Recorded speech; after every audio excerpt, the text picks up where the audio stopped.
Hello Phantom shipmates, it's Thursday afternoon. I was planning to just go a short distance from Skudeneshavn to Risøya and start sailing south from there tomorrow morning. But once I came out and set sails, there was this lovely moderate breeze and I just couldn't resist it. So I'm going to sail on into the night, sailing south. The wind speed will pick up gradually.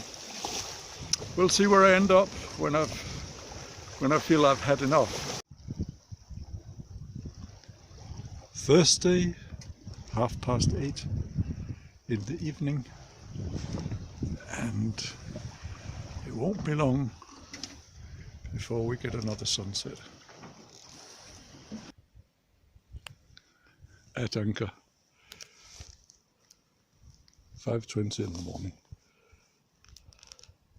All is well.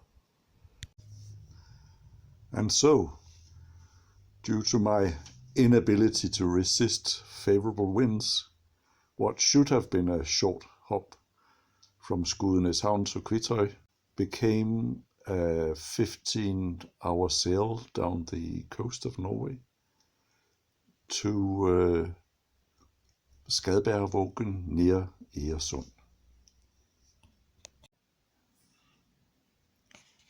Skadbergvågen is a small, well-protected anchorage, and I stayed there one day waiting for a weather window to proceed further south. Hello Phantom shipmates, Sunday 3rd of September. I'm back out at sea and I'm sailing with about 15 degrees of heel, upwind. Let's go out and see what that looks like.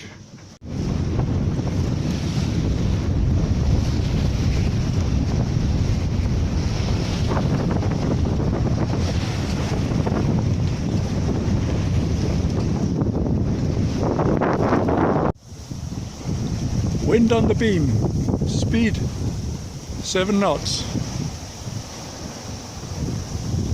raining, full sails.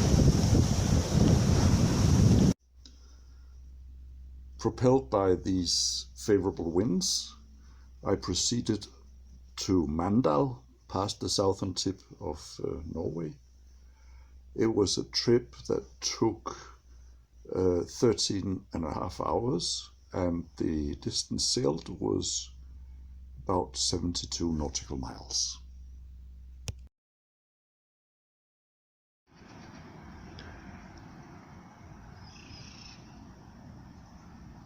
Mandal, Monday morning. It's a beautiful, beautiful morning.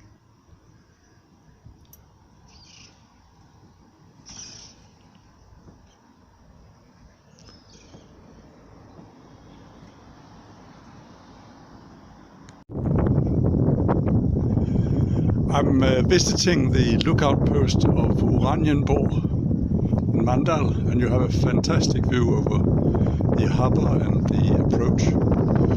So I came from out there through the opening here, where I nearly ran aground because I was doing the lines and not paying attention. And then over here, and Kaka is now down there.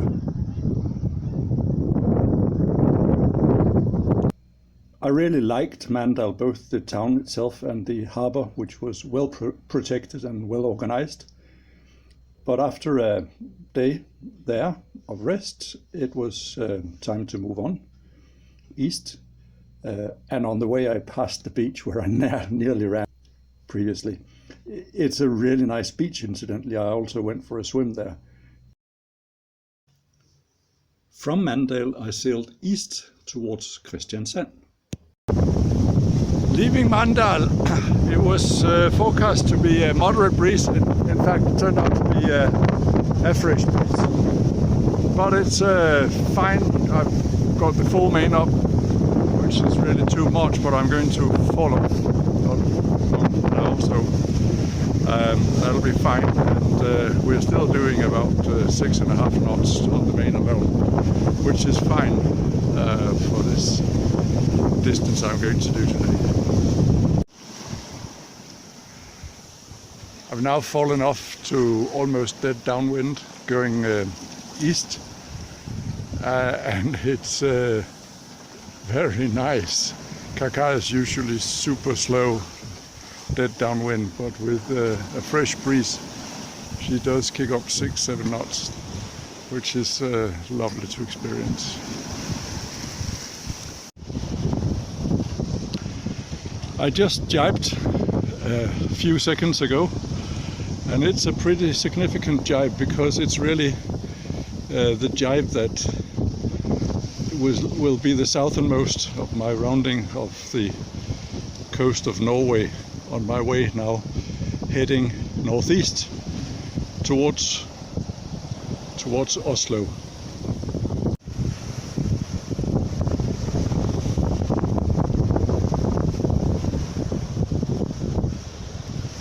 "22 knots of wind, dead downwind, wind pilot steering. This is good."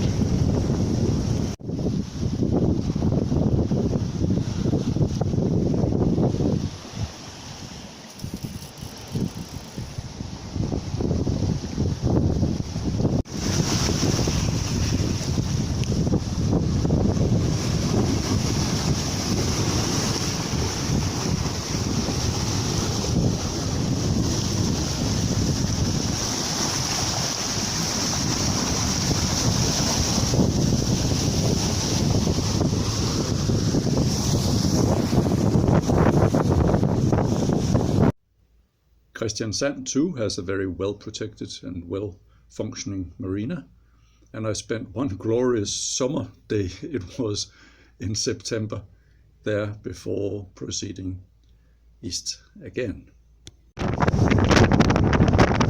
Apologies for all the wind noise there must be, but we have now moved from the cruising section into the more sporty section. We are going upwind in 18 knots of true wind. That comes out at 22.5 apparent wind, and I have one reef in the mainsail. I have the cutter jib up for the first time in years, and I've furled out a little bit of Genoa as well to get some power to go through the waves. And with that we move forward at about 4.5 knots through the water, which is all right. It's not great, but we're moving. 21 to 23 knots of wind now, true wind speed, and 26 apparent. 2 reefs in the main, still cutter jib, and some Genoa to pull us through. We're doing 5.5 knots through the water, which is fine. So I just want to give you an impression of what it's like here below deck with the 20 knots of wind outside, sailing close hauled. I've reefed down a lot, so just the mainsail up and the cutter jib, no Genoa at all. So we're only doing about 4 knots of boat speed. Well, that's all right. You can see the towels are hanging to one side as well. And the food on the cooker is being kept level by the gimbal. So it's remarkably calm and fine down here. The only problem was that I had an oncoming current of about 3 knots. So the net result of sailing from 8 in the morning till 5 in the afternoon was a gain of 12 nautical miles up the Norwegian coast. That is how I got to Lillesand, where I tied up at a very nice marina. Today we are motoring northeast along the coast.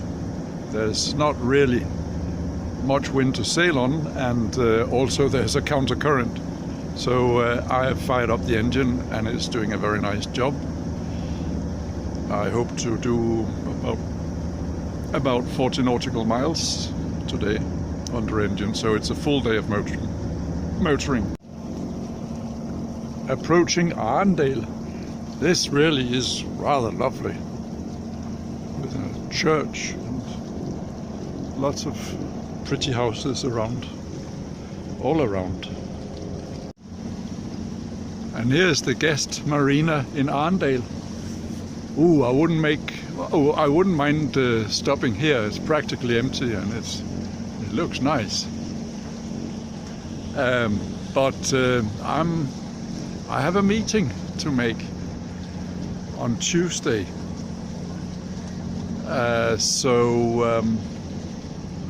And I have a lot of miles to cover to get to it. So I will push on and do another 24 nautical miles today, I hope. We are now passing Pollen, which is absolutely lovely place. And it's even possible to get a space there at the moment. Apparently it's normally completely full. It reminds me of Nyhavn a little bit in Copenhagen. Bang in the middle of the city center. Very nice. Just look at the anchorage I'm at. This is called Bommen, I think.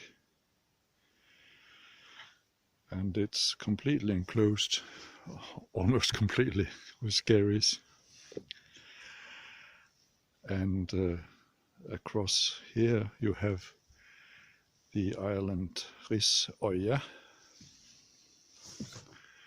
And I came in through a very narrow gap over there. Just perfect. And as you see, not a breath of wind.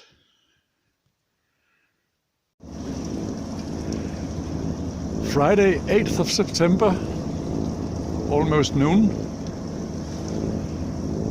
I'm sailing in quite dense fog. I can't really see more than maybe 100 meters around me. So I have AIS on, of course, and I have the radar operating. And then I'm just hoping that I won't bump into any fishing nets or anything. So it's almost calm. Two knots of wind and hardly any waves at all.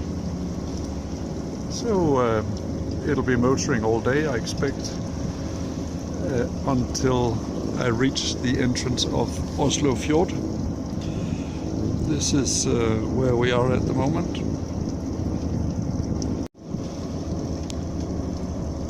Although it looks totally calm here, we're actually sailing against a 1.5 knot current. So although we are doing 5.5 knots through the water, 6.5 knots through the water, we're only doing 5 knots over the ground. So it's interesting that there can be such strong current, and it's completely invisible. Friday afternoon around 4 o'clock.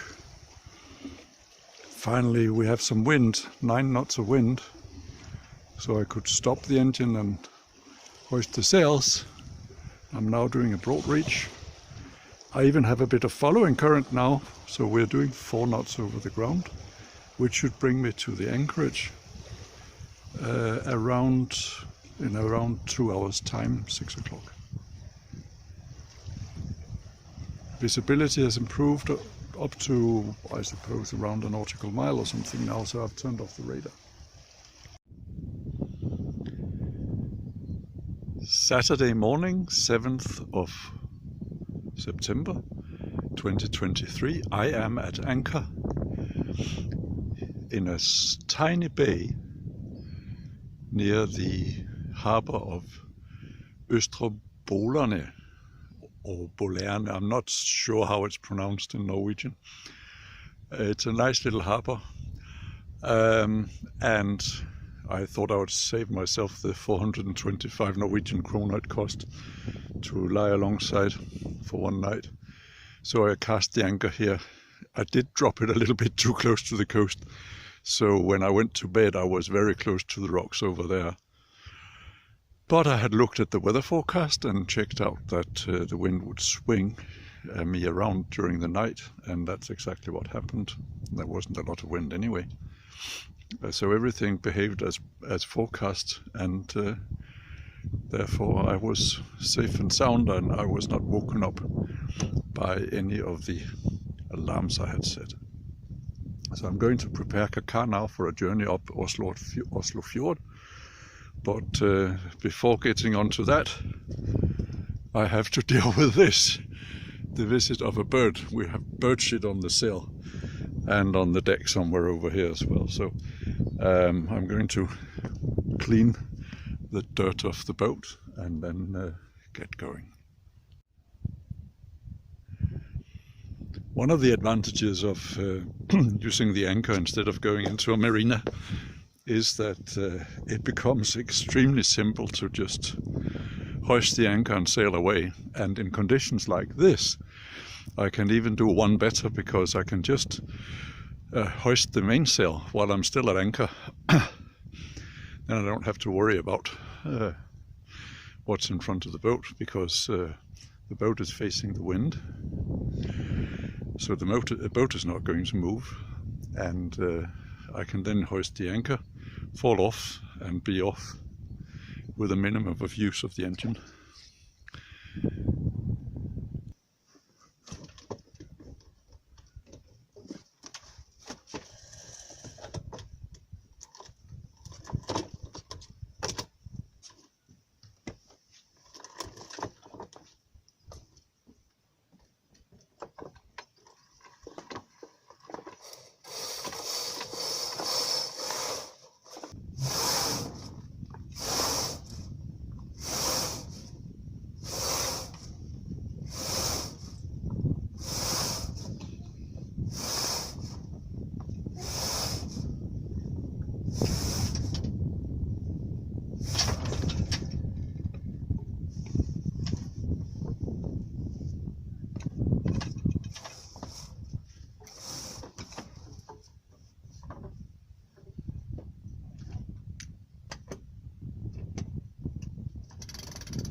That was it.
I've tacked and I'm now on starboard tack, going almost straight north up Oslo Fjord. The last thing I need to do to be in perfect configuration is to disengage the electric autopilot and engage the wind pilot. So I'm going to do that now. First step is actually to remove the flag, because it's in the way of the wind when tacking on starboard tack. Then the pendulum rudder has to go into the water.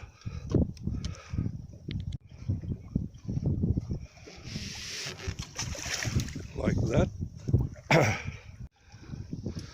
Then I adjust the angle of the wind vane till it's for close hold, which is 30 degrees.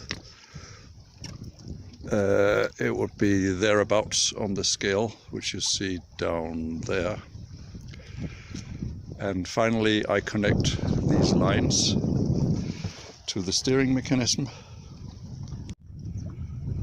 So they're connected now.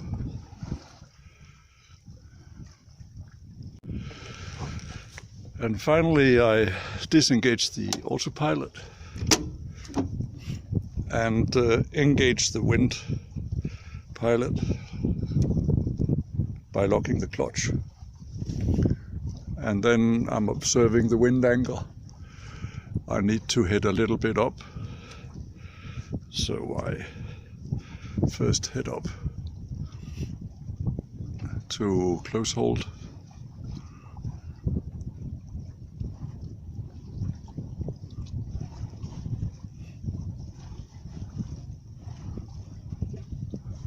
So about there, looking at the sail. Yeah. And now I engage the autopilot. And then the wind vane is doing the work.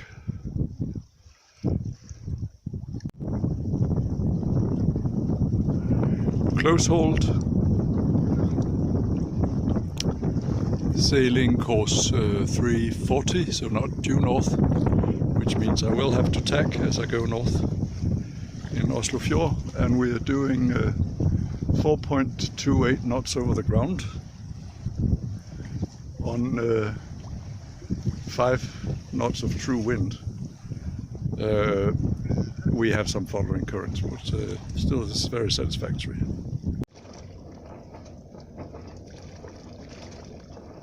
This town is called Tofte, like I am.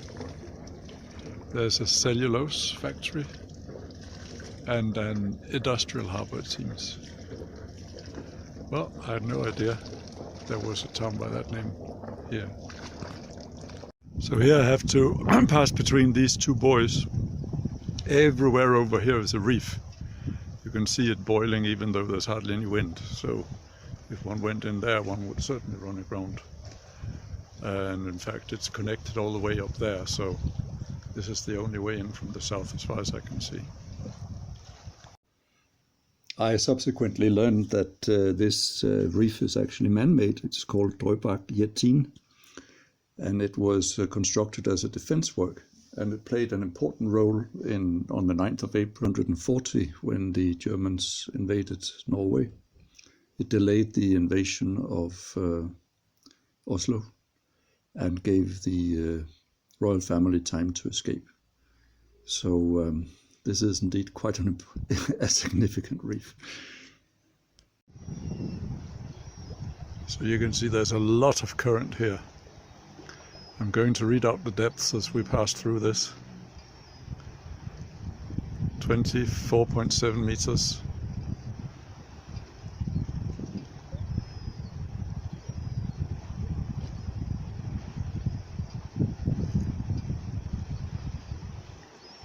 $23.8.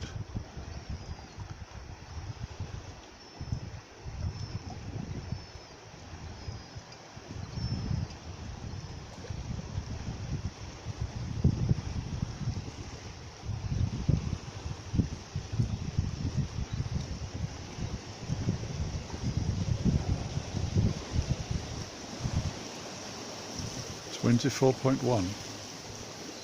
That surprises me. 18.3, 11.3, 13.1. Oh, so it was fine. Not nearly as shallow as I feared, and as it said in the map.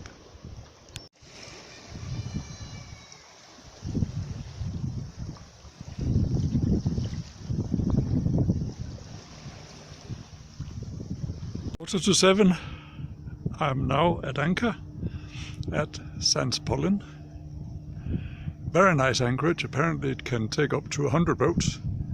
We're not anything near that tonight. Plenty of room, and looks lovely. Sandspollen anchorage after a busy weekend Monday morning. Most people have left. We're just a handful of boats left, so now I'm going to pull up the anchor and set course for Oslo. It would seem that I've had another visit from the famous Norwegian blue. This one isn't dead, probably isn't a parrot, but I'll have to clean up after it. Anyway. Misty morning, sailing up to Oslo. I have part of the Genoa filled so that I can jump quickly, and that has been relevant because I've had not less than 3 huge Oslo boats, passenger ferries, pass me very close by, so I really had to go right into the coast when they came. It's a bit spooky when all you can hear is the You can't see them, but you can hear their foghorn, and suddenly they're colossal right behind you. But I managed to evade them all, and all is well. Approaching Aker Brygge, the guest marina in Oslo, with the castle in the background, and those big ships here that I had to evade on the trip up the fjord. And so I made it to Oslo, safe and sound, where the meeting I referred to earlier was actually that Joan, my wife, flew from Copenhagen to Oslo so that we could spend some very nice days together there in glorious weather.